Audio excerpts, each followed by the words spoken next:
0. Esse foi o número das principais vacinas obrigatórias para bebês no Brasil que atingiram a meta de aplicações em 2020.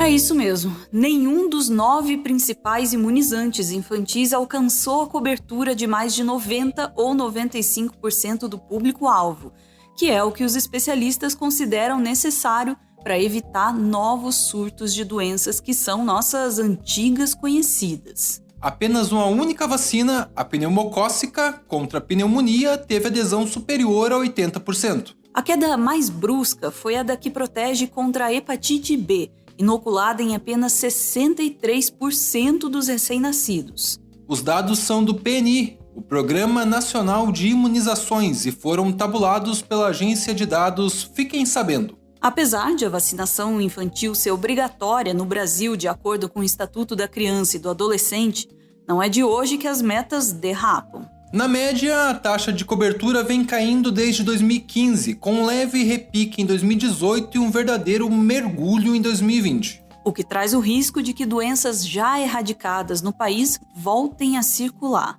Na verdade, o sarampo já voltou. Na maioria dos casos, o sarampo tem baixa gravidade, mas também pode levar a complicações que oferecem risco de vida, como a pneumonia, meningite e inflamação cerebral. A vacinação em massa contra a doença começou no Brasil no início da década de 90 e diminuiu o número de casos de 46 mil por ano para apenas 3 mil em 1992. Na época, a taxa de imunização girava em torno de 90% nos menores de 1 ano. Em 2016, a Organização Mundial da Saúde chegou a considerar a enfermidade erradicada do Brasil, mas o país alcançou a proeza de perder o certificado apenas 3 anos depois. Foi numa quinta-feira que eu comecei a ter febre, né? E não sabia o motivo, achei que era uma gripe. E aí acabei indo para o hospital, foi tipo um dos primeiros casos que teve. Fiquei de quinta até domingo com febre, não passava, tomava remédio e não passava. Na segunda-feira eu acordei já empipocada. Em 2019, o Brasil registrou 21 mil casos de sarampo. Até mesmo a deputada estadual paulista Janaína Pascoal, hoje em franca campanha para impedir que crianças se vacinem contra a Covid-19, na época prestou solidariedade. No Twitter, ela escreveu: Meus sentimentos aos familiares das vítimas do sarampo em São Paulo. Corta o coração ler sobre a perda de 2 bebês.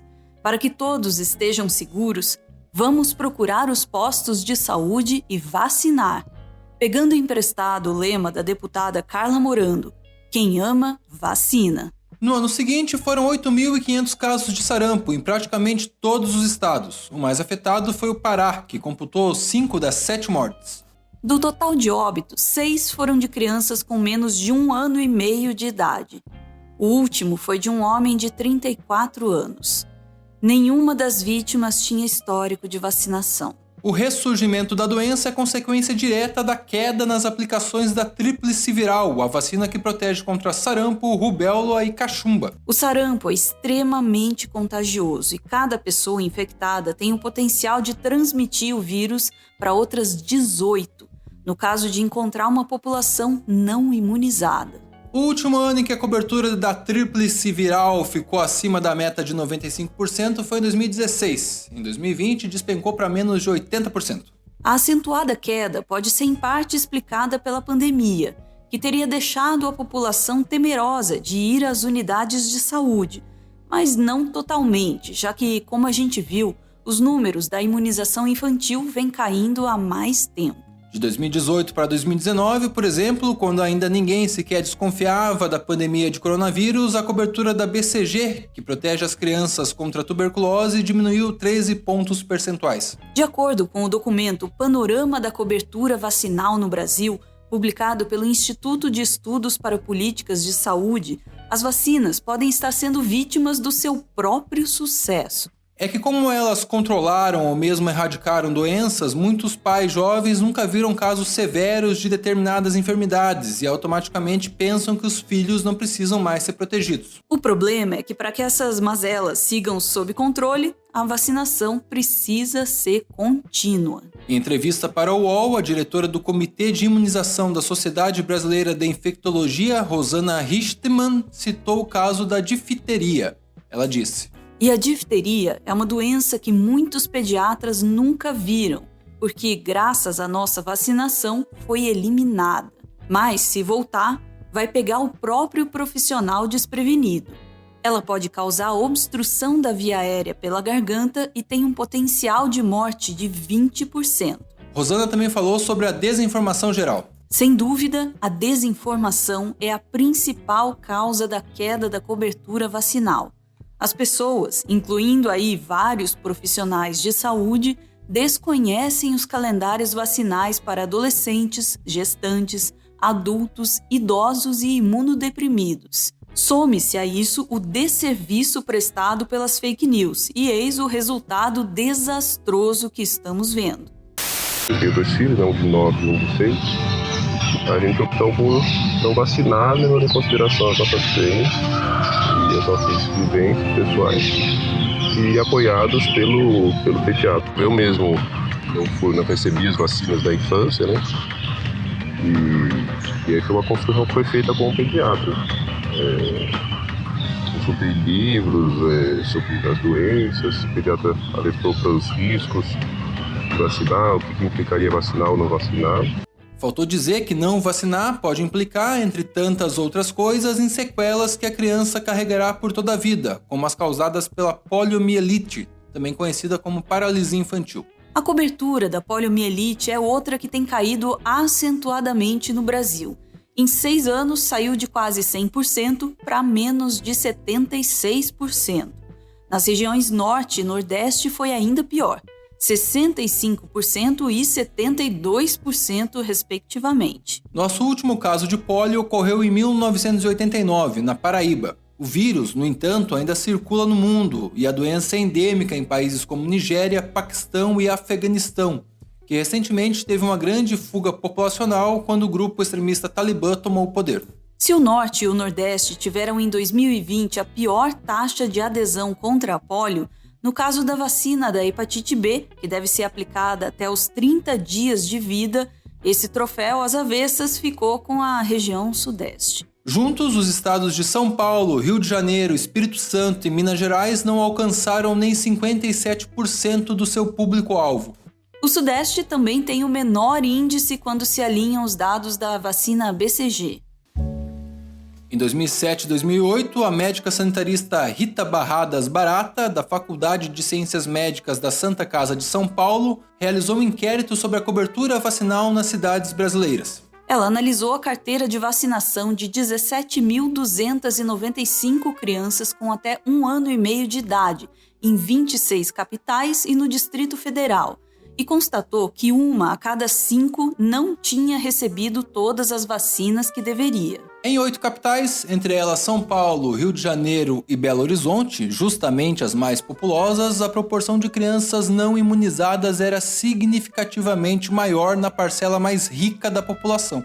Outro estudo, orientado pelo professor Eliseu Waldman, da Faculdade de Saúde Pública da USP, acompanhou de 2012 a 2014 a vacinação de 2.612 crianças de Araraquara, no interior de São Paulo. A análise verificou que aquelas atendidas apenas nas unidades públicas de saúde tinham probabilidade maior de estar com o esquema de vacinação em dia do que as que passavam por atendimento em clínicas privadas ou mesmo atendimento misto. O motivo era a ênfase dada pelos profissionais do SUS no incentivo à vacinação. Mesmo assim, os mais pobres podem encontrar dificuldades para ter acesso a imunizantes. Para a BBC Brasil, em 2017, o professor do Departamento de Medicina Social da Faculdade de Ciências Médicas da Santa Casa de São Paulo, José Cássio de Moraes, definiu: pessoas de estratos econômicos mais elevados, alimentadas por informações não científicas, acabam selecionando quais vacinas querem tomar e alguns até abdicam de tomar todas. Por outro lado, você tem dificuldade nos grupos mais pobres, uma dificuldade de acesso aos serviços de saúde. O Brasil é reconhecido internacionalmente por seu amplo programa de imunização. Criado em 1973, teve início com 4 tipos de vacina. Hoje, oferece 19, sem qualquer custo. Especialistas dizem que grupos anti-vacinação são menos expressivos aqui do que na Europa e nos Estados Unidos, mas já em 2017 notavam relatos cada vez mais frequentes de pais que optavam por não vacinar seus filhos, principalmente entre os mais ricos. Eu mesmo nasci na França e lá também tinha essa obrigatoriedade das vacinas na época, mas o pediatra questionava isso um pouco e trazia, da minha mãe, trazia que algumas das doenças da infância para as quais existem as vacinas, elas não são tão prejudiciais e, ao contrário, podem ser benéficas do ponto de vista do fortalecimento do sistema imunológico. O Estado ou o sistema de saúde olhar para 200 milhões de pessoas no Brasil e falar que todas elas são obrigadas a alguma coisa. Para mim é um pouco violento, assim. Os movimentos anti-vacina ganharam força depois que o cirurgião Andrew Wakefield publicou em 1998 na Lancet, respeitada revista da área médica, um trabalho insinuando que a tríplice viral podia causar autismo. Mais tarde, ficou provado que Wakefield tinha ações de uma empresa que queria negociar uma outra vacina. Sua licença médica foi cassada, mas o estrago estava feito e os surtos de sarampo reapareceram na Europa. Na Grã-Bretanha, a proporção de crianças vacinadas caiu para 80% em 2003, bem abaixo dos 95% necessários. Em pouco tempo, o sarampo voltou a ser um problema para os europeus. Em 2020, a Organização Mundial da Saúde estimou que as vacinas evitam de 2 a 3 milhões de mortes por ano no mundo e ainda poderiam salvar mais 1.500.000 pessoas se sua aplicação fosse ampliada. Para Renato Kifuri, diretor da Sociedade Brasileira de Imunizações, a saída para reverter o quadro de queda na cobertura são campanhas educativas. Para o UOL, ele afirmou: a gente tem visto, no caso da Covid, que o brasileiro acredita em vacina. Isso é consequência do nosso Plano Nacional de Imunizações, que sempre levou um recado de confiança e segurança que a população acredita muito. O Brasil vai ser um dos países que terá maior cobertura contra a Covid, mas precisamos reverter também a baixa cobertura de outras doenças. Para isso, o país precisa ter governo, e um governo que se saia melhor do que o atual quando o assunto é gerir uma crise sanitária. A minha filha de 11 anos não será vacinada. O que está por trás disso? Qual é o interesse da Anvisa por trás disso aí? Qual é o interesse daquelas pessoas taradas por vacina? É pela sua vida? É pela sua saúde? Se fosse, estariam preocupados com outras doenças no Brasil, que não estão. Na verdade, a gente está sim.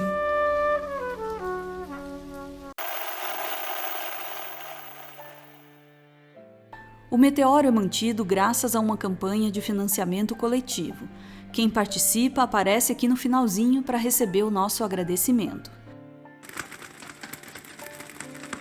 Hoje, a Angélica homenageia o Murilo com a seguinte mensagem: Murilo, você mudou a vida de todos aqueles que tiveram o prazer de te conhecer.